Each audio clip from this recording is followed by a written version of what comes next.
This was sent to me by my good friend Divine Mercy Apologetics. This is an exaggeration. Let me explain to you what I mean. I'm convinced that no matter what religion you are, if you sit down with Sam Shamoun for like 20 minutes, you'll be Christian at the end of it. Prove me wrong. I've never seen the man lose an argument. All right, let's see. Now, that's an exaggeration. It's more like an hour, not 20 minutes. It's more like an hour, not 20 minutes. So I'm going to forgive this brother for exaggerating, bending the truth. Not 20 minutes, but an hour. So let me just make sure. I got to stay humble. I can't let him lie like that. One more time. I'm convinced that no matter what religion you are, if you sit down with Sam Shamoun for like 20 minutes, you'll be Christian at the end of it. Prove me wrong. I've never seen the man lose an argument. All right. Now, I can't let him lie like that. I have to speak the truth. An hour. But no, really, seriously. Let me use this to show you why I supposedly don't lose debates.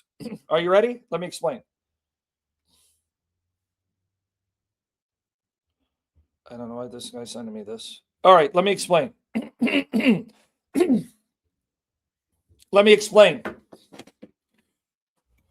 why I, quote unquote, don't lose debates. Do you know why? Because I stay in my lane. What do I mean? We ask the Holy Spirit to destroy pride, arrogance in all of us. And if you think you're not proud, then you're deceived. I know I have pride and arrogance. Do I want to have pride? No. Do I want to be arrogant? No. Do I want to suffer with low self-esteem, which is a symptom of pride? No. Do you want to suffer with body dysmorphia, which is a symptom of pride? No. But we're fallen. Recognize, confess, and ask the Spirit to set you free. What gets people destroyed is their pride into thinking they are qualified to talk about a topic or any topic. See, I know my limitations.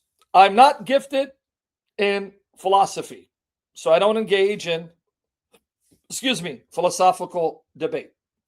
It's not my forte. I don't know much about scientific facts. I do know the Bible is true history. Genesis is true history. And I know the facts of science will agree with the Bible because God, who created the universe, inspired the Bible, and he knows his creation better than creatures do.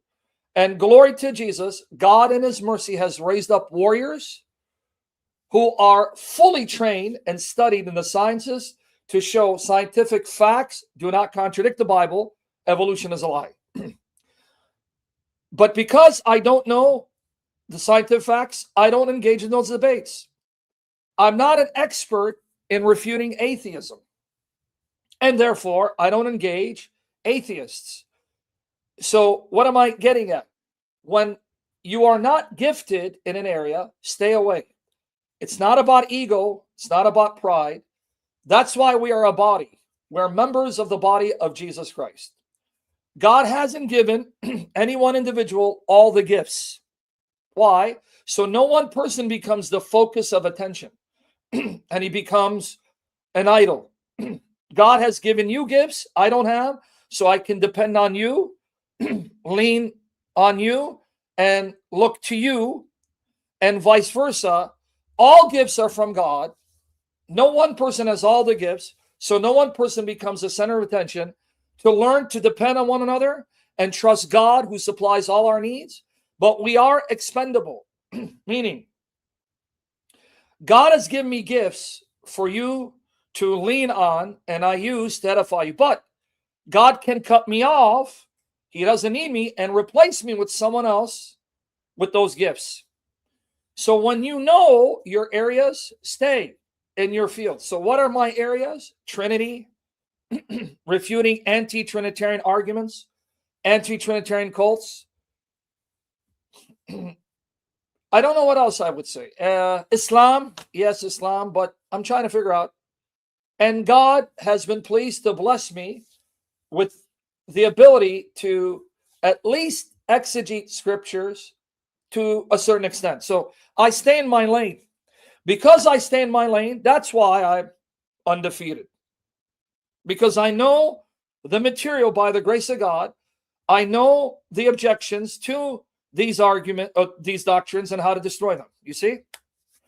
That's why.